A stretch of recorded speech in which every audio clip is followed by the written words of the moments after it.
الله من الشيطان الرجيم.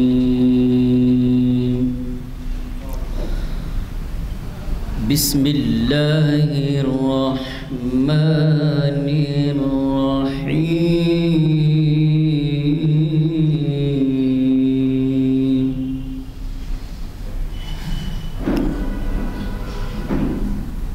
يا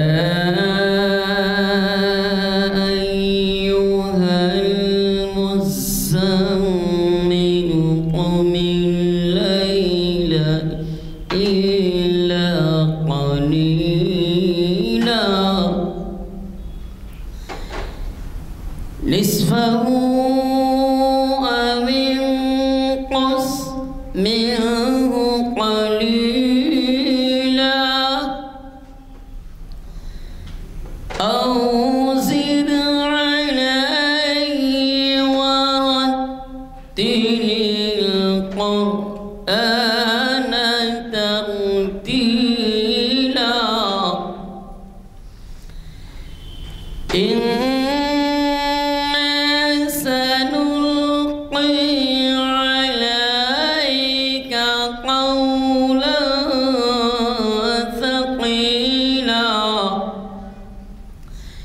إن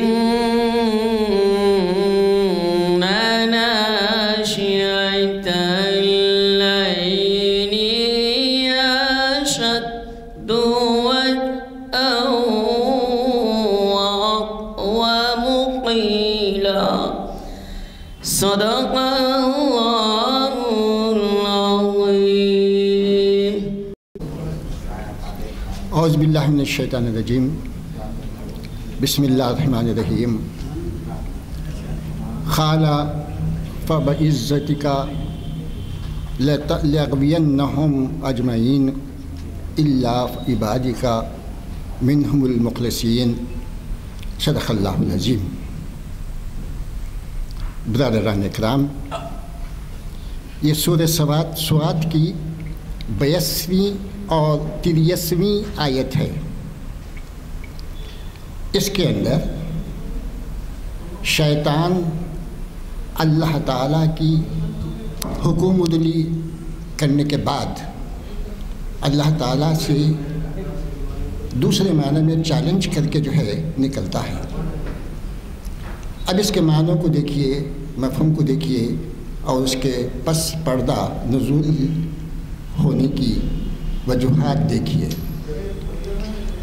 شیطان فرماتا ہے اللہ سے، کہتا ہے خالا، شیطان کہتا ہے فبعزتک، تیری عزت کی قسم، اللہ تعالیٰ کی عزت کی قسم کھا کے شیطان کہتا ہے لأغوینہم اجمعین، میں تمام انسانوں کو گمراہ کروں گا، بہکاؤں گا تمام انسانوں کو. اس کے بعد 83ویں آیت میں کہتا ہے الا عبادک منہم المخلصین، بجز ان لوگوں کے، سوائے ان لوگوں کے، ان بندوں کے جو تیرے مخلص ہیں. جو تیرے مخلص بندے ہیں میں اس کو کچھ نہیں کر سکتا، لیکن یہ میرا وعدہ ہے کہ میں تمام انسانوں کو بھٹکاتے رہوں گا، کیونکہ تو نے مجھ پر فوقیت دی انسان کو، جبکہ میں آگ کا بنا ہوا ہوں اور یہ مٹی کے بنے ہوئے ہیں. لہٰذا میں سارے انسانوں کو جو ہے بھٹکاتا ہوا رہوں گا، لیکن تیرے وہ نیک بندے، مخلص بندے، اس کے اوپر میرا جادو، میرا کوئی حکم نہیں چلیں گا. اللہ تعالیٰ ہم سب کو ان آیات کو سمجھنے، شیطان کے بہکاوے، شیطان کی جو ہے حرکتوں کو سمجھنے اور اس سے گریز کرنے کی توفیق نصیب عطا فرمائے، اور ہمیں اپنے مخلص صالح بندوں میں اپنا شمار فرمائے. اللہ تعالیٰ ہم سب کو اس بات کی توفیق نصیب عطا فرمائے. ایک دوسری اہم بات میں آپ لوگوں کے گوش و گزار کرنا چاہتا ہوں، وہ یہ کہ یہ جو چل رہی ہے ہماری یہ کانفرنس ہال ہے، یہ جو ہے یہاں پہ نماز ہوتی ہے، یہ مسجد ہی کا حصہ ہے، اور یہاں پر مسجد ہی کی طرح احترام کرنا ضروری ہے، اور مسجد کے اندر کسی قسم کے کھانے پینے کی شرعاً اجازت نہیں ہے، سوائے ان بندوں کے، ان لوگوں کے جو اعتکاف کی نیت سے مسجد میں داخل ہوتے ہیں۔ لہٰذا آپ حضرات سے گزارش ہے کہ آپ مسجد میں داخل ہوتے وقت تو دعا پڑھتے ہیں اللہم ابواب رحمتک، اللہم ابواب رحمتک، و سنت الاعتکاف کی بھی دعا کر لیں کہ ہم اعتکاف کی نیت بھی کرتے ہیں جو سنت ہے۔ جب ایسی حالت میں جب آئیں گے تو یہاں پہ کھانا پینا، جیسے ہم چائے پیتے ہیں، بسکٹ کھاتے ہیں، یہ سب جو ہے ہمارے لیے جائز ہوگا، درست ہوگا شرعاً۔ اب تک ہماری لا علمی کی وجہ سے یا اب تک ہم جو ہے یہاں پہ ہر قسم کے کھانے پینے کا بھی اہتمام کیا کرتے تھے، لیکن وہ لا علمی میں ہوا۔ لیکن اب مفتیان کا جو ہے یہ فیصلہ ہے کہ یہ مسجد کے حصے میں شمار کیا جاتا ہے، کیونکہ یہاں پہ نماز ہوتی ہے۔ لہٰذا آپ حضرات سے گزارش ہے کہ جب بھی آپ مسجد میں داخل ہوتے ہیں تو دعا مسجد کی پڑھتے ہیں، لیکن سنت الاعتکاف کی بھی اضافت کر لیجئے تاکہ یہ ہمارا یہاں پہ جو کبھی کھانا پینا وغیرہ جو ہے وہ درست ہو جائے شرعاً۔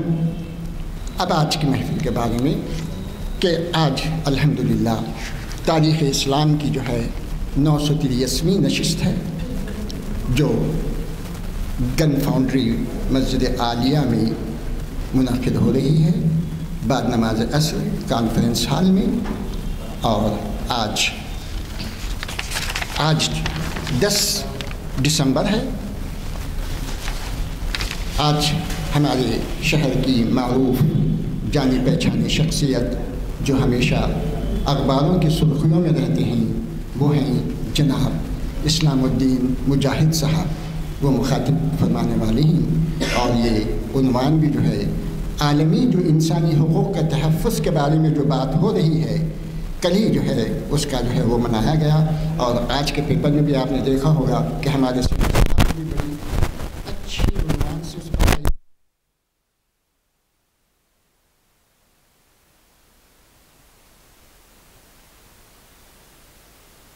مجاہد صاحب تشریف لائیں اور ہمیں اپنے علم سے نوازیں۔ وبرکاتہ۔ محترم المقام جناب غلام یزدانی صاحب، سینئر ایڈوکیٹ و سرپرست محافل مسجد عالیہ، ہمارے بزرگ جناب سید شمس الدین صاحب، اور آج اتفاق سے ہمارے معتمد صاحب بھی موجود ہیں جناب صدیقی صاحب، بزرگوں اور عزیز نوجوان ساتھیوں، السلام علیکم ورحمۃ اللہ وبرکاتہ۔ آج تاریخ اسلام کی 983ویں نشست کے موقع پر ایک اہم عنوان پر آپ سے مجھے گفتگو کرنے کا موقع مل رہا ہے۔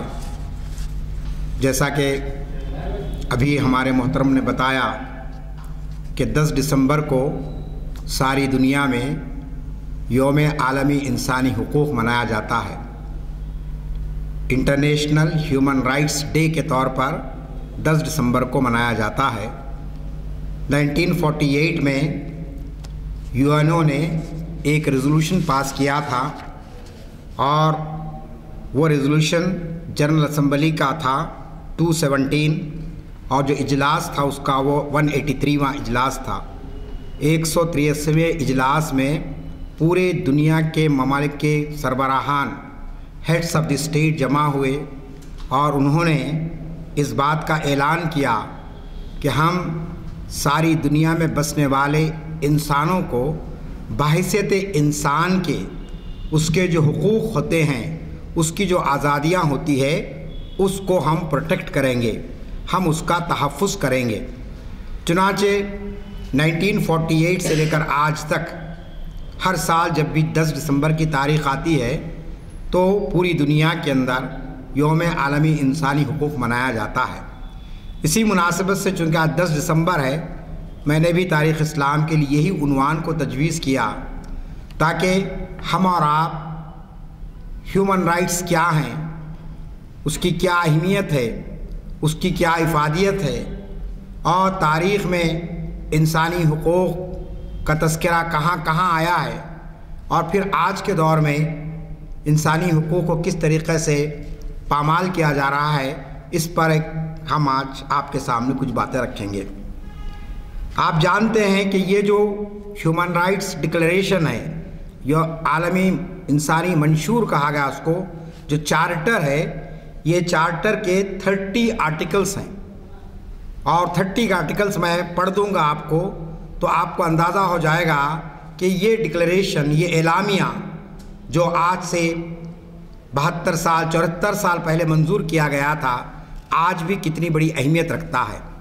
اور یہ کوئی خانگی ڈاکومنٹ نہیں ہے، یہ انٹرنیشنل ڈاکومنٹ ہے، اور UN نے اس کو پاس کیا ہے، تو لازمی چیز ہے کہ اس کی بڑی اہمیت ہو جاتی ہے۔ اس کے اندر جو 30 آرٹیکلز ہیں، ان 30 آرٹیکلز کے اندر یہ بات بیان کی گئی۔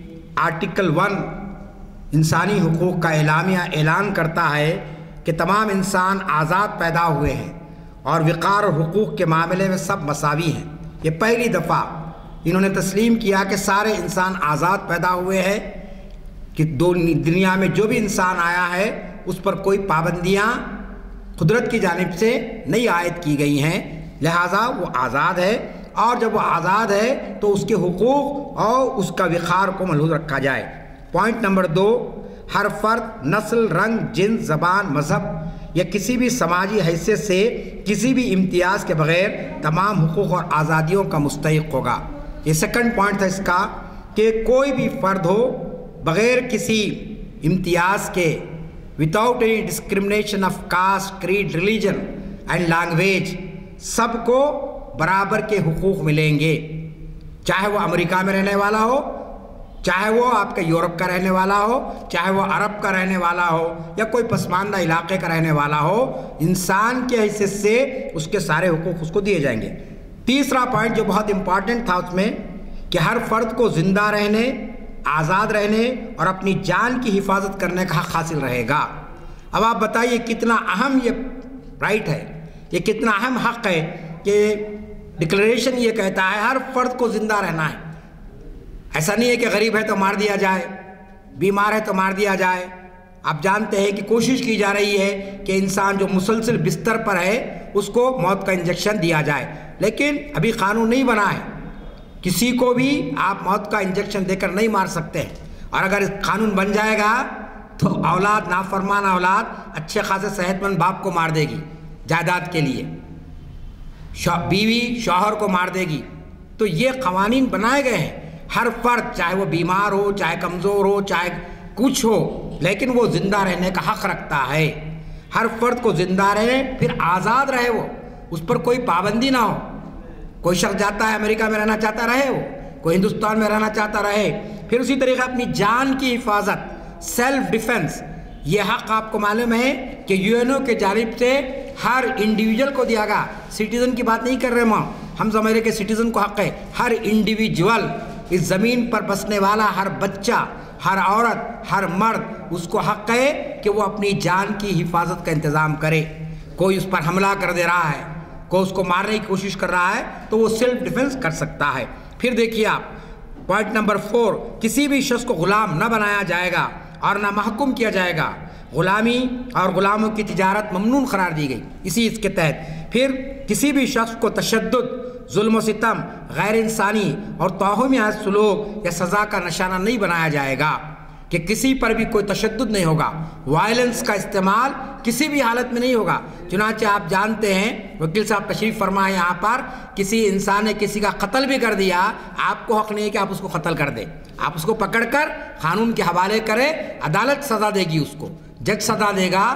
کوئی عام شہری کسی قاتل کو، کسی زانی کو، کسی ڈاکو کو اپنے طور پر سزا نہیں دے سکتا ہے، اور نہ اس پر تشدد کر سکتا ہے۔ پھر اسی طریقے سے کہا گیا، بڑا اہم پوائنٹ، کہ ہر فرد کو قانون کی نظر میں بحیثیت ایک فرد تسلیم شدہ حقیقت حیثیت حاصل رہے گی، یعنی ایکوالٹی بیفور لا، ہر فرد برابر رہے گا، کوئی جو ہے نا فرق نہیں ہوگا کہ نہیں صاحب پرائم منسٹر کا بیٹا ہے تو اس کے کچھ الگ ریزرویشنز اس کے لیے، اور عام شہری کوئی آٹو والے کا بچہ ہے اس کے لیے کوئی قانون الگ ہے، نہیں، بلکہ یو این او نے کہا اس ڈکلیریشن کے ذریعے کہ ہر انسان باعث فرد کے اس کے اپنے حقوق ہیں۔ پھر دیکھیے آگے، قانون کی نگاہ میں سب کے مساوی ہوگی، اور کسی شخص کو، پوائنٹ نمبر 9 دیکھیے، آج کے دور میں خاص طور پر ہمارے نوجوان پڑھے لکھے لوگ اس کو نوٹ کر لے، یاد رکھ لے، کسی شخص کو بلا جواز گرفتار نہیں کیا جائے گا اور نہ اسے نظر بندی یا جلاوطنی کی سزا دی جائے گی۔ اب آپ بتائیے کہ ہم دیکھ رہے ہیں کہ پولیس اٹھا رہی، لے کے چلے جا رہی، جس کو چاہے کوئی مقدمہ ڈال دیا جا رہا ہے، جیل میں بند کر دیا جا رہا ہے، اور ہم پوچھنا بھی نہیں چاہتے ہیں، ہمارے میں ہمت بھی نہیں ہے کہ آخر کیوں یہ ہو رہا ہے، جبکہ 10 دسمبر 1948 کو آپ نے جو کنونشن بلا کر جو چارٹر جاری کیا، اس میں کہا کہ کسی شخص کو بلا کسی وجہ کے گرفتار نہیں کیا جا سکتا ہے۔ چنانچہ آپ جانتے ہیں کہ کوئی گرفتار کرنے آئے تو آپ کو حق ہے کہ آپ پوچھے اسے وارنٹ بتائیے، مجھے میرا جرم بتائیے، اس کے بعد مجھے آپ پکڑیے۔ تو یہ آپ کو معلوم ہے اس وقت کے قوانین ہیں۔ پھر کہا گیا کہ ہر شخص اپنے بنیادی حقوق و فرائض کے تعین یا خلاف ہونے والی کارروائی کے خلاف عدلیہ سے رجوع ہو سکتا ہے۔ کسی کو گرفتار کر لیا گیا، کسی کے مکان پر قبضہ کر لیا گیا، کسی کی دکان کو لوٹ لیا گیا، آپ جانتے ہیں کہ وہ شخص عدالت سے رجوع ہو سکتا ہے انصاف کو طلب کرنے کے لیے۔ پھر ایک اہم ترین پوائنٹ، کسی فرد کی نجی زندگی یعنی پرائیویٹ لائف اور خاندانی امور میں اسٹیٹ کوئی مداخلت نہیں کرے گا۔ کسی کو حق نہیں ہے کہ میری ذاتی زندگی کیا ہے، کسی کو پوچھنے کا یہ حق نہیں ہے، اور نہ میرے معاملات میں مداخلت کرنے کا حق ہے۔ یہ انسانوں کے بالکل کیا ہے، فنڈامنٹل رائٹس ہیں، جو 10 دسمبر 1948 کو پوری دنیا کے اندر بیان کیے گئے، اور جس کا تذکرہ ہر سال ہوتا ہے۔ آج بھی ہمارے پرائم منسٹر نے کہا، پریزیڈنٹ نے کہا کہ آج کا دن بڑا ہسٹورک دن ہے، ہیومن رائٹس منائے جا رہے پوری دنیا کے اندر، اور ہم اپنے شہریوں کو وعدہ کرتے ہیں کہ ان کے حقوق کا تحفظ کیا جائے گا۔ عدالتوں میں سیمینار ہوئے، ججز نے بھی کہا کہ اس ملک کے اندر جو حقوق کی پامالی ہو رہی ہے اس کو روکنا چاہیے۔ کل آپ اخبارات پڑھیں گے، آدھا اخبار اس سے بھرے رہے گا انسانی حقوق کے متعلق۔ تو یہ آپ کو معلوم ہے، کہا گیا کہ کسی پر بھی کوئی جو ہے سو مداخلت نہیں ہوگی، اور نہ کسی شخص کی عزت و آبرو پر حملہ ہوگا۔ یاد رکھ لیجئے، انسان کی عزت اور آبرو بہت اہم چیز ہے۔ اسی فنڈامنٹل رائٹس میں بات کہی گئی کہ صرف جینے کا حق نہیں ہے، عزت کے ساتھ جینے کا حق ہے۔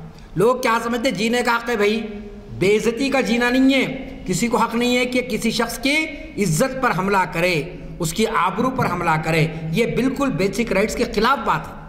پھر اس کے بعد کہا گیا کہ ہر شخص کو رہنے کی، نقل و مکان کی آزادی ہوگی، اور پھر ہر فرد کو شہریت حاصل کرنے کا حق ہوگا، سٹیزنشپ جو ہم دیکھ رہے ہیں، اور کسی کو بھی شہریت سے محروم نہیں کیا جائے گا۔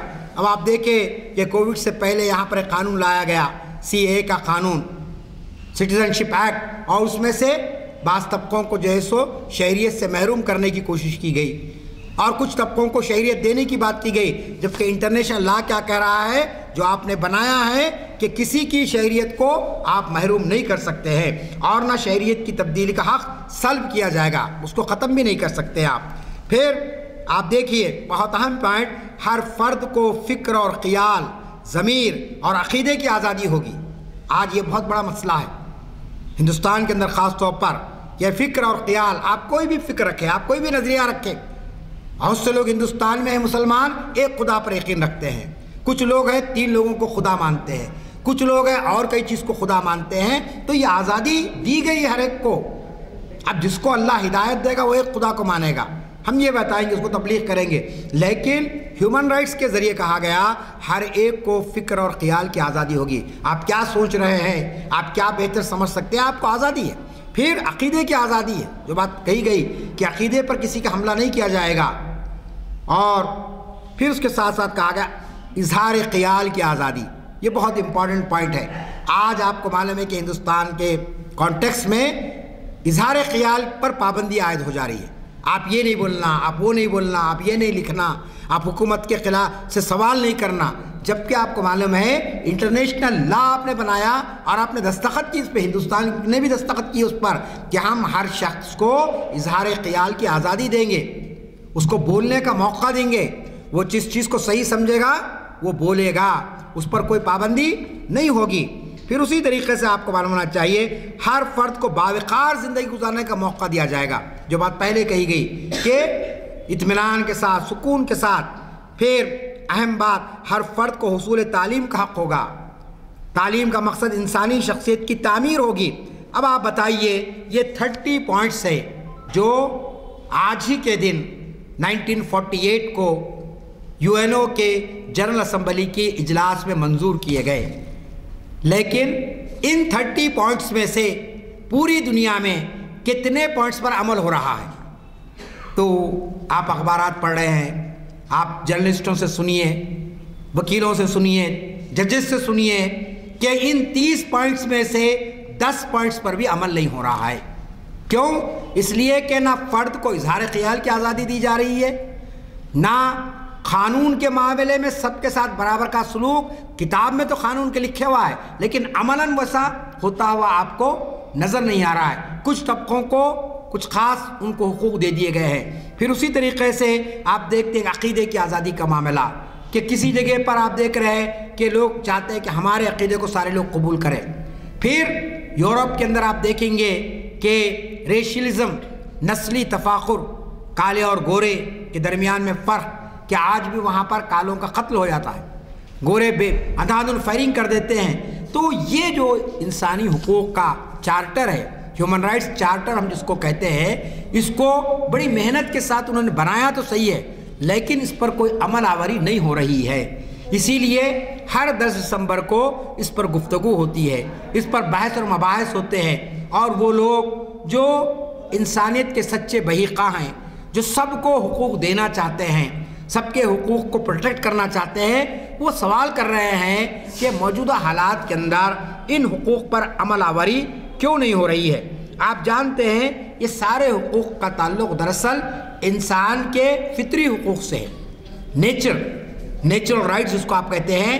جو بھی انسان دنیا میں آیا ہے، آپ کسی بھی سوشل سائنٹسٹ سے پوچھ لیجئے، ہر انسان جو دنیا میں آیا ہے قدرت نے اس کو کچھ حقوق دیے ہیں، جس کو آپ نیچرل رائٹس کہتے ہیں، فطری حقوق۔ مثلا بچہ ایک خاندان میں پیدا ہوا، آپ کے خاندان میں پیدا ہوا، میرے خاندان میں پیدا ہوا، تو وہ بچہ اس خاندان کا ممبر ہے، اس کے لیے اب کوئی فارم فل اپ کرنے کی ضرورت نہیں رہے گی، کیونکہ وہ اس کا فطری حق ہے، وہ اس کے ماں باپ ہیں، وہ ان کا بیٹا ہے، بیٹی ہے، تو یہ ایک اس کا فطری حق ہے جس کو چھینا نہیں جا سکتا ہے۔ چنانچہ اسلام نے بھی آخ کرنے کو ممنون قرار دیا ہے۔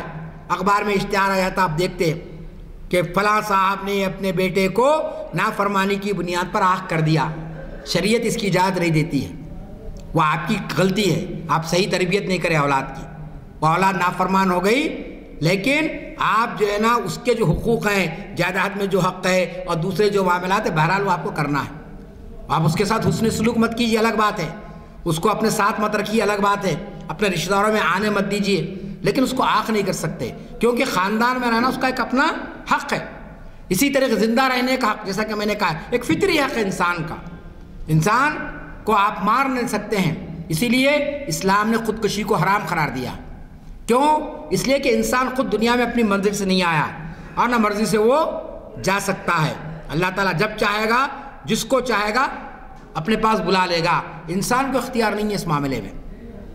تو یہ حقوق وہ ہیں جس کو کہا گیا کہ یہ فطری حقوق ہیں، اور ان فطری حقوق کو دینے کا مقصد کیا ہے کہ انسان کیا ڈیولپمنٹ ہو، اس کی شخصیت بنے۔ اگر وہ ایک گھٹے ہوئے ماحول میں رہے، غلامی کے ماحول میں رہے، اس کو کوئی آزادی نہ دی جائے، تو لازمی چیز ہے کہ اس کی صلاحیتیں ہیں وہ ختم ہو جاتی۔ مثلا آپ دیکھتے ہیں کہ کسی بچے کو آپ ماں باپ چھوڑتے نہیں، بس وقت بہت اپنے ساتھ ہی رکھتے ہیں، دوستوں سے نہیں ملنے دیتے ہیں، رشتہ داروں کے پاس جانے نہیں دیتے ہیں، نتیجہ کیا ہوتا ہے؟ اس بچے کا گروتھ نہیں ہوتا ہے۔ ٹھیک ہے، زیادہ آزادی مت دیجیے، یہ دیکھیں کہاں جا رہا ہے، کیا کر رہا ہے، لیکن کچھ تو اس کو اپنے طور پر آگے بڑھنے کا موقع دیں۔ تو یہ آپ کو معلوم ہے یہ فطری حقوق ہیں، آزادی رائے، آزادی اظہار خیال، اپنی پسند سے کہیں رہنے کا حق، تو یہ وہ حقوق ہیں کہ جن کو اس لیے دیا گیا کہ اس کے ذریعے انسان اپنے آپ کو ڈیولپ کرے، اپنی شخصیت کو منوائے، اور فطرت نے اس کو جو صلاحیت دی ہے اس صلاحیت کا وہ استعمال کر سکے۔ کسی کو لکھنے کا شوق ہے، کسی کو پڑھنے کا شوق ہے، کسی کو گانے کا شوق ہے، کسی کو کھیل کا شوق ہے، یہ ساری صلاحیتیں انسان کی، وہ صلاحیتوں کا استعمال کب ہوگا؟ جب انسان کو کچھ حقوق دیے جائیں گے۔ اگر اسٹیٹ ہی پابندی لگائے ہر چیز پر تو وہ چیز نہیں ہوگی۔ چنانچہ اب یہاں یہ سوال بڑی سنجیدگی اس کے ساتھ ہم کو غور کرنا ہے کہ یہ جو انسانی حقوق کی بات کی گئی کہ بغیر کسی ذات، مذہب، علاقے کے بلا امتیاز یہ حقوق سب کو دیے جا رہے ہیں، تو کیا واقعی دنیا میں جتنے ممالک ہیں وہ ان حقوق کی پاسداری کر رہے ہیں؟ تو آپ تاریخ، ہمارا عنوان یہی ہے کہ انسانی حقوق کا تحفظ تاریخ کے آئینے میں۔ اگر صرف 48 سے آپ دیکھیں گے اب تک کے 2022 تک، تو ان حقوق کی خود حکمرانوں نے پامالی کی ہے، حکومتوں نے پامالی کی ہے۔ مثلاً آپ نے دیکھا کہ افغانستان پر امریکہ بمباری کرتا ہے، انسانی حقوق کی کھلی خلاف ورزی ہے۔ کسی ملک پر حملہ کر دینا، فوجی کارروائی کرنا، وہاں کے شہریوں کی زندگیوں کو نیست و نابود کر دینا، یہ سب سے بڑا جرم ہے۔ لیکن آپ نے دیکھا کہ افغانستان پر بمباری ہوئی، اسی طریقے سے عراق پر بمباری ہوئی۔ صدام حسین کو ہٹانے کے لیے عراق کی معصوم عوام کو ایسی مصیبت میں ڈال دیا گیا کہ چھوٹے بچے دودھ کے لیے ترستے رہے، بیمار دوا کے لیے ترستے رہے۔ تو یہ دراصل کیا ہے؟ آپ قانون تو بنائیں، انسانی حقوق کے بڑے دعوے کہ آپ کرتے ہیں، ہر سال اقوام متحدہ کا خصوصی اجلاس بھی ہوتا ہے، لیکن آپ کمزور ممالک کو، ان ممالک کو جو آپ کی مرضی پر نہیں چلتے ہیں، ان کو آپ کیا کریں؟ تہس نہس کر دی ہے۔ تو یہ دراصل انسانی حقوق کی پامالی ہے، اور اسی وجہ سے آپ دیکھ رہے ہیں کہ دنیا میں قتل و غارت گری کا بازار گرم ہوا۔ ہر طرف آپ دیکھیں کہ بے چینی ہے، ہر طرف ایک دہشت کا ماحول ہے۔ اگر ہر شخص کو اس کے حقوق دے دیے جائیں تو لازمی چیز ہے کہ کوئی خوف نہیں رہے گا، کوئی دہشت کا ماحول نہیں رہے گا۔ لیکن آپ دیکھتے ہیں کہ حکومتوں نے شہریوں کی آزادیوں اور ان کے حقوق کو ایک نعرہ بنا کر رکھ دیا، لیکن اس پر کوئی عمل نہیں ہوا۔ بڑے بڑے مضامین لکھ دیے گئے، بڑی بڑی قراردادیں منظور کر دی گئی، ہیومن رائٹس کے تو آپ تنظیمیں کام کریں۔ کئی آپ نے سنا ہوگا کہ نام بہت مشہور نام ہے کہ ہیومن رائٹس واچ ڈاگ، کہ وہ کہیں پر بھی اگر انسانی حقوق خلاف ورزی ہو رہی ہے تو اس کا جائزہ لیتے ہیں، سروے کرتے ہیں، تحقیق کرتے ہیں۔ اسی طریقے سے بڑی بڑی تنظیمیں اس وقت انسانی حقوق کے تحفظ کے لیے کام کر رہی ہے۔ کیوں کام کر رہی ہے؟ اس لیے کہ حکومتوں نے انسانی حقوق کی پاسداری نہیں کی، اس پر عمل نہیں کیا، مختلف قوانین بنا کر لوگوں کے حقوق کو ختم کرنے کی کوشش کی جا رہی ہے۔ اور اس کا نتیجہ کیا ہوا کہ حقوق کو جب ختم کیا گیا تو لوگوں میں غصہ، لوگوں میں حکومتوں سے ناراضگی، اور اس کا نتیجہ کیا ہوا؟ دہشت گردی۔ دہشت گردی کے جو کچھ واقعات آپ دیکھ رہے ہیں، یہ ایک ریئیکشن ہے، یہ ایک رد عمل ہے کس بات کا؟ کہ انسانوں کے حقوق آپ نے تلف کر دیے۔ مثلا میں دور کی مثال نہیں دوں گا، ہماری اپنی ریاست میں، پڑوسی ریاست میں چھتیس گڑھ میں نکسلائٹ تحریک چلی۔ نکسلائٹ تحریک کیوں چلی؟ کیا وہ غنڈے تھے، وہ چور تھے؟ نکسلائٹ یہ ہم سے زیادہ تعلیم یافتہ اس کے اندر doctors, engineers, post graduate, lawyers, ایسے لوگ نکسلائٹ بن گئے۔ ہم یونیورسٹی میں جب پڑھے ہم نے دیکھا ایم اے کیا بچہ اور چلے گا جنگل میں، کیوں کہ اس کو نوکری نہیں ملی، اس کے باپ کو پینشن نہیں ملا، اس کی ماں کا علاج نہیں ہوا، تو اس میں ایک جذبہ پیدا ہوا کہ اس سسٹم کو ہی ختم کر دیا جائے جو ہمارے حقوق نہیں دیتا ہے۔ آپ دیکھیں کہ نکسل باری تحریک حکومتوں کو پریشان کر کے رکھ دی، کئی بڑے بڑے ہمارے پولیٹیشینز کی جانیں چلے گی اس کے اندر۔ یہ دہشت کیوں پیدا ہوتی ہے؟ کیوں لوگ جو ہے نا تلوار ہاتھ میں اٹھاتے ہیں؟ یہ اس لیے اٹھاتے ہیں کہ ان کے حقوق کو جب مسلسل پامال کیا جاتا ہے، ان کے ساتھ جب مسلسل ناانصافی ہوتی ہے تو لازمی چیز ہے کہ وہ لاوا پک جاتا ہے اور اس کا اظہار ہونا ضروری ہے۔ اسی لیے سماجی ماہرین نے کہا کہ اگر انسانی حقوق کا حکومتیں پاس و لحاظ نہ رکھیں گی تو دہشت گردی کا ماحول ہوگا۔ پوری دنیا میں اس وقت دہشت گردی ہے۔ فلسطین آپ جانتے ہیں کہ 1 مئی 1948 کو فلسطین ایک مقدس سرزمین ہے، وہاں پر آپ دیکھیں یہودی مملکت کو قائم کر دیا گیا، یہودیوں کو لا کر بسایا گیا اور ان کا ایک اسٹیٹ قائم کر دیا گیا۔ اور 1948 سے آج تک آپ دیکھیے کتنے وہاں پر معصوم فلسطینیوں کا قتل عام ہوا ہے۔ 8 سال کے بچے سے لے کر 80 سال کے بوڑھے کو وہاں پر بمباری کر کے ختم کر دیا گیا، ان کی بستیوں کو اجاڑ دیا گیا۔ کوئی دن ایسا نہیں ہوتا ہے کہ فلسطینیوں پہ ظلم نہیں ہوتا، اور لازمی چیز ہے کہ فلسطین بھی اس کو ریئیکٹ کر رہے ہیں۔ ان سے بات جو بھی چیزیں ہیں، آپ جانتے ہیں کہ اقوام متحدہ کی 50 سے زائد قراردادیں موجود ہیں فلسطینیوں کے حق میں، لیکن اس پر کوئی عمل نہیں ہو رہا ہے۔ تو سماجی ماہرین یہ کہتے ہیں کہ انسانی حقوق کا اگر آپ پاس و لحاظ نہیں رکھیں گے تو معاشرے میں ہلچل ہو جائے گی، افراتفری ہو جائے گی، انارکی پیدا ہو جائے گی، اور اس کا نتیجہ کیا ہوگا کہ ٹیررزم کو بڑھاوا ملے گا۔ جتنی تنظیمیں اس وقت ٹیررسٹ تنظیمیں کام کر رہی ہے، اس کے پیچھے راز یہی ہے کہ وہاں کی حکومتوں نے ان کے ساتھ غیر انسانی سلوک کیا اور اس کا نتیجہ سامنے آیا۔ تو اس واسطے کہا جاتا ہے کہ اگر معاشرے میں امن ہو اور قانون کی حکمرانی ہو تو لازمی چیز ہے کہ شہریوں کے حقوق اور آزادی پر کو جو ہے نا اس کا پاس و لحاظ رکھا جائے۔ اور اسی کے ساتھ ساتھ پھر آپ یہ بھی دیکھتے ہیں کہ جب انسانی حقوق کو پامال کیا جاتا ہے تو پھر جمہوریت اور الیکشن یہ سب چیزیں بے معنی ہو جاتی، کوئی اس کا اثر نہیں رہتا ہے۔ اب انسانی تاریخ کیا ہے، کب سے حقوق ہوئے؟ آپ جانتے ہیں کہ ارسطو جو بہت مشہور فلسفی گزرا، اس نے بہت پہلے کہا تھا کہ جیسا کہ کہا گیا اس میں اقوام متحدہ کے منشور میں بھی کہ ہر انسان آزاد پیدا ہوا ہے، تو اس نے بھی کہا تھا کہ man is born free but he is everywhere in chains. جب انسان پیدا ہوا تو آزاد تھا، لیکن بعد میں جو ہے نا اس کو جو ہے نا مختلف زنجیروں میں اس کو جکڑ دیا گیا۔ لیکن انسانی حقوق کا اصل جو تصور ہے بیٹا بھائی 10 منٹ میں ختم کر رہا ہوں، انسانی حقوق کا جو اصل تصور ہے، میں اس پہ آ رہا ہوں، اہم بات وہ اسلام نے دیا ہے۔ اسلام سے پہلے انسانی حقوق کا کوئی تصور نہیں تھا، بلکہ ہندوستان کے اندر عورت کو مخلوق نہیں مانا جاتا تھا، کوئی مادی چیز ہے، بس ظلم کیا جائے، اس پر بربریت کی جائے۔ لیکن اسلام کی آمد کے بعد آپ جانتے ہیں کہ قرآن مجید کو آپ اٹھا کے پڑھیے، کئی مقامات پر احترام آدمیت کا درس دیا گیا، بحثیت انسان کی اس کا کیا وقار ہے، اس کا کیا لحاظ رکھنا چاہیے۔ 15ویں پاری کی آیت ہے وَلَقَدْ كَرَّمْنَا بَنِي آدم، کہ ہم نے بنی آدم کو بہت ہی معزز مقام عطا کیا ہے۔ ایک جگہ کہا گیا یا ایھا الناس انا خلقناکم من ذکر و انثی وجعلناکم شعوبا وقبائل لتعارفوا، کہ اے گروہ انسانی، اے لوگوں یاد رکھ لو کہ تمام جو انسان ہم نے بنائے ہیں تعارف کے لیے ہم نے ان کو قبائل میں تقسیم کیا ہے، ورنہ ان میں یعنی عام انسانوں میں ایک دوسرے میں کوئی فرق نہیں ہے، سب انسان برابر ہے۔ فرق کس بنیاد پر ہے؟ ان اکرمکم عند اللہ اتقاکم، جو اللہ سے ڈرنے والا ہے وہ زیادہ مکرم ہے، وہ بندہ اللہ کے پاس زیادہ قابل قبول ہے۔ ورنہ کسی کو خوبصورت بنا دینا، کسی کو اعلیٰ تعلیم سے نواز دینا، کسی کو دولت دے دینا، کسی کو بڑے خاندان میں پیدا کرنا، اللہ تعالیٰ نے کہا کہ یہ کوئی بڑی بات نہیں ہے اس کے لیے۔ اور کوئی انسان اگر فخر کر رہا کہ میں بڑے خاندان میں پیدا ہوں، اب سب لوگ میرے غلام بن کر رہیں، کوئی سمجھ رہا کہ میں دولت مند ہوں، سب لوگ میرے سامنے سر جھکا کے رہیں، کوئی شخص کہے کہ میں بہت لئیم شہیم ہوں، خوبصورت ہوں، اور سارے بدصورت لوگ میرے سامنے بالکل نہ آئیں، تو یہ کبر ہے، یہ غرور ہے۔ کیوں؟ اس لیے کہ سارے انسان برابر ہیں، اور قرآن نے یہ تصور دیا۔ پھر اس کے بعد آپ جانتے ہیں کہ اسی قرآن مجید کے اندر کی تشریح نبی کریم صلی اللہ علیہ وسلم نے اپنے عمل کے ذریعے کی۔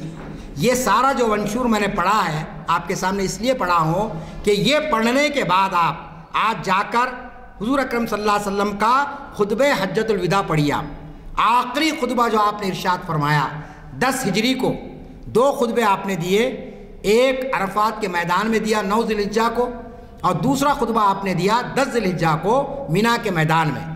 وہ جو خطبے میں آپ نے ارشاد فرمایا وہی خطبہ دراصل UN کے ہیومن رائٹس کا چارٹر بنا۔ اب یہ ان کی بدماشی کہیے، بددیانتی کہیے، انہوں نے نبی کریم صلی اللہ علیہ وسلم کا نام نکال دیا، خطبہ حجۃ الوداع کا نام نکالا، اور کہا کہ ہم سارے عقل مند بیٹھ کر یہ پوائنٹس بنائے ہیں۔ اگر آپ حضور اکرم صلی اللہ علیہ وسلم کے خطبہ حجۃ الوداع کو پڑھیں گے، آپ نے فرمایا کہ لوگوں یاد رکھ لو یہ قرآن کی آیت کہ یا ایھا الناس انا خلقناکم من ذکر و انثی، کہ ہم نے سارے انسانوں کو مرد اور عورت کی شکل میں پیدا کیا ہے اور ان کے درمیان میں تعارف رکھا ہے۔ پھر اس کے بعد نبی کریم صلی اللہ علیہ وسلم نے فرمایا الخلق عیال اللہ، کہ ساری خلق اللہ کی ہے، کوئی جو ہے نا اعلیٰ اور برتر نہیں ہے، اور کہا کہ سب آدم کی اولاد ہے۔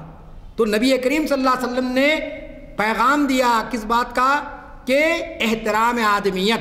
حجۃ الوداع کے خطبے کے اندر بہت سی باتیں آپ نے بیان کی، بڑے تفصیلی خطبہ ہے وہ، کیونکہ وہ آخری خطبہ تھا آپ کا، اور آپ نے یہ بھی فرمایا جو لوگ موجود ہیں وہ سن لیں اور ان تک پہنچا دیں جو نہیں سنے۔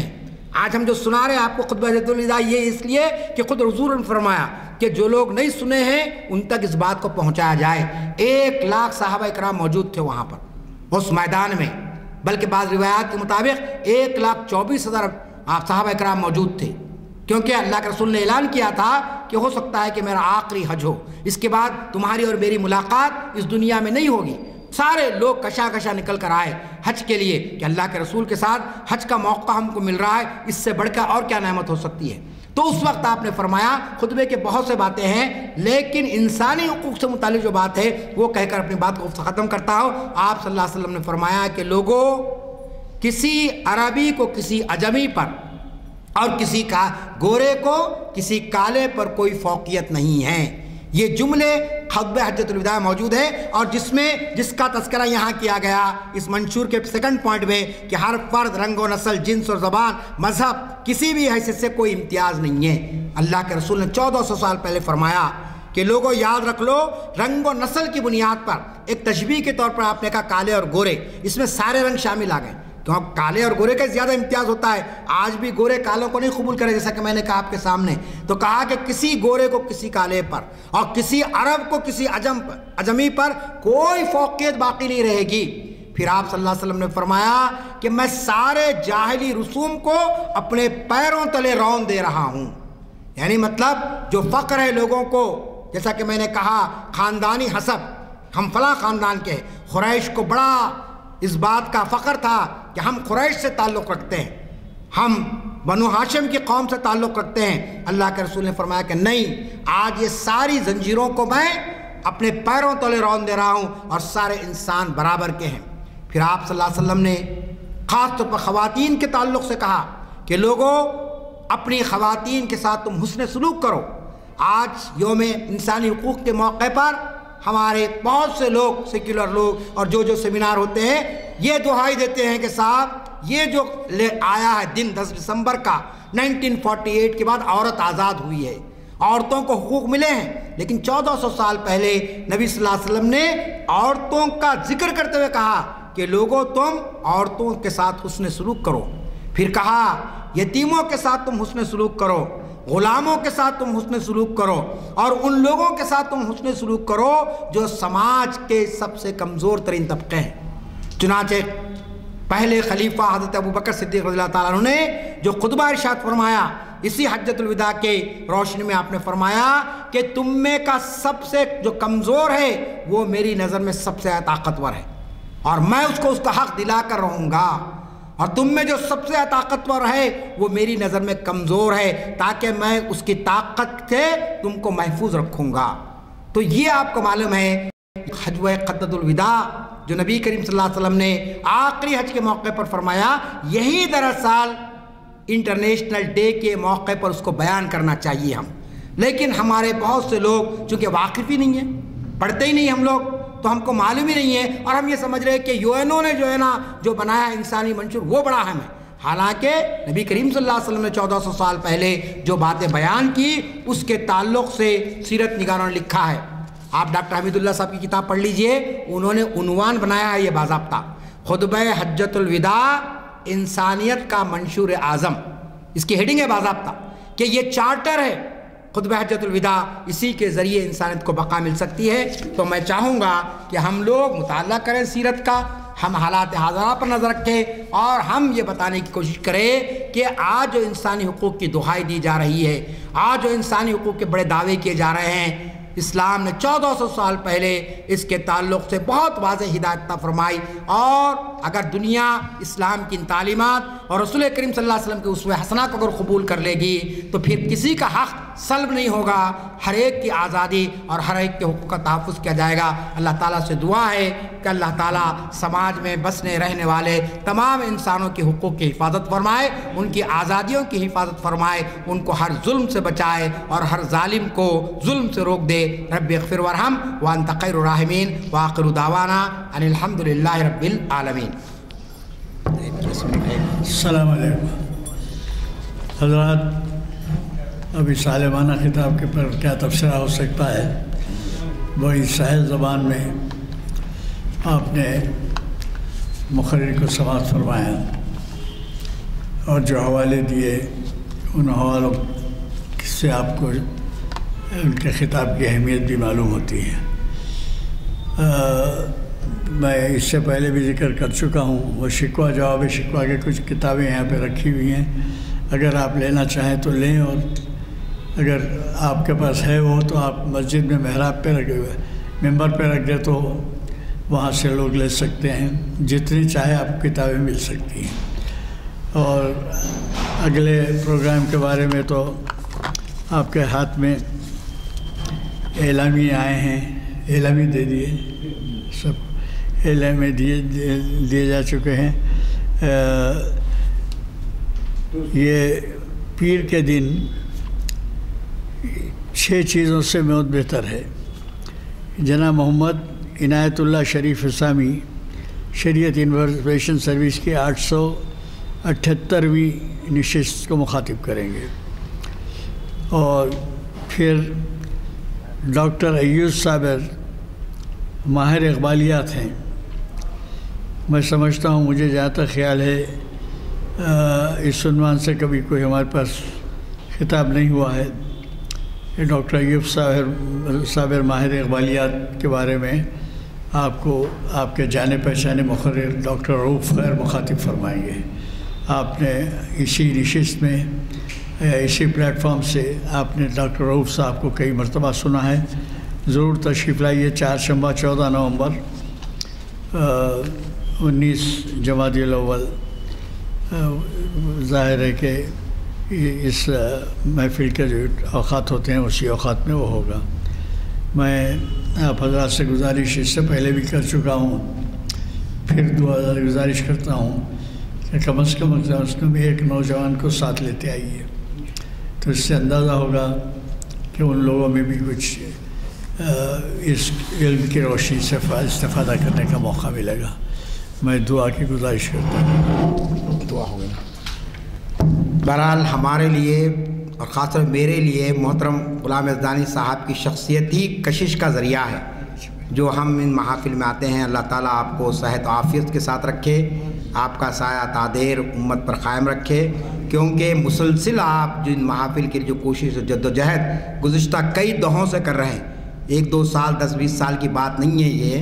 آپ جانتے ہیں کہ 98 سے ان محافل کا آغاز ہوا ہے اور اس وقت سے مسلسل چل رہی ہے۔ میں خود یہاں پر 2003 سے آ رہا ہوں، اب 2003 تو اب 2023 آ جا رہا ہے، تو اس سے آپ اندازہ لگا سکتے ہیں کہ محترم غلام یزدانی صاحب اس کے لیے کس طریقے کی جدوجہد کر رہے ہیں، اور جو کوشش آپ کر رہے ہیں اس کا احساس ہم کو تو ہے، مقررین کو بھی ہے۔ ہم بھی اپنا وقت نکال کر آتے ہیں۔ ابھی میں نے بتایا کہ میں رات میں ظہیر آباد میں تھا پروگرام میں، وہ ختم کر کے خاص اس پروگرام کے لیے آج یہاں پر آیا، پھر ابھی مغرب کے بعد ایک پروگرام اردو گھر میں ہے۔ تو یہ سب صاحب کی جو ہے نا محبت اور آپ کی کوشش کا نتیجہ ہے۔ آپ یہاں ذمہ دار تشریف فرما، میں ان سے ادباً درخواست کروں گا کہ یزدانی صاحب اس عمر میں آ چکے ہیں کہ وہ کرنا چاہے بھی تو شاید وہ کر نہیں سک رہے ہیں کوئی کام، آپ لوگ ان کے جانشین ہیں، آپ ان کے ذمہ دار بنے ہیں کمیٹیوں کے، تو جو کام یہاں چل رہا ہے اس کام کو اور اچھے انداز میں کرنے کی آپ کوشش کیجئے۔ ہمارا بھی آپ کو اس کے لیے تعاون رہے گا، لیکن مقامی سطح پر جو ذمہ دار ہیں مسجد کمیٹی کے، ان کی اولین ذمہ داری بنتی ہے کہ صاحب نے جو کچھ یہاں پر کیا ہے، ایک مثالی مسجد ہماری یہ بن گئی ہے۔ اللہ کے فضل سے میں اضلاع میں جاتا ہوں، ادر اسٹیٹ میں جاتا ہوں، تو لوگ کہتے ہیں کہ بھئی مسجد عالیہ کا بالکل ایک عجیب معاملہ ہے۔ کل ظہیر آباد میں بھی بہت بڑے اسکالر آئے تھے، انہوں نے بھی کہا کہ میری بھی خواہش ہے کہ وہاں کی محفلوں کو آ کر سنوں میں، وہ بھی خود بہترین ادیب ہیں وہاں کے۔ تو یہ جو کوشش آپ نے کی ہے، آپ محسوس نہیں کریں یہاں چند لوگ آ رہے ہیں، لیکن پوری دنیا میں اس محافل کا جو تذکرہ ہوتا ہے اور جس انداز میں آپ اس کو لے کر چل رہے ہیں، ہم ایک پروگرام نہیں کر سکتے، لیکن ایک ہفتے کے اتنے پروگرام ہو رہے ہیں، تو اللہ تعالیٰ اس کے ذریعے آپ کو شرف قبولیت عطا فرمائے، آپ کی خدمات کو اس کا بہترین اجر دنیا میں عطا فرمائے، اور آپ کو ہر قسم کی بیماری اور ہر قسم کے پریشانی سے محفوظ رکھے اور صحت اور عافیت کے ساتھ رکھے، اور تمام سامعین جو اپنا وقت نکال کر یہاں پر آ رہے ہیں، اللہ تعالیٰ ان کے بھی جائز مقاصد کو تکمیل فرمائے، اور ان کے بچوں کو بھی توفیق دے کہ وہ ان محافل میں آئے، ان کے محلے کے مساجد کے ذمہ داروں کو بھی توفیق دے کہ وہ بھی اس قسم کے کام کر سکے۔ رب اغفر وارحم وانت خیر الراحمین، وآخر دعوانا ان الحمد للہ رب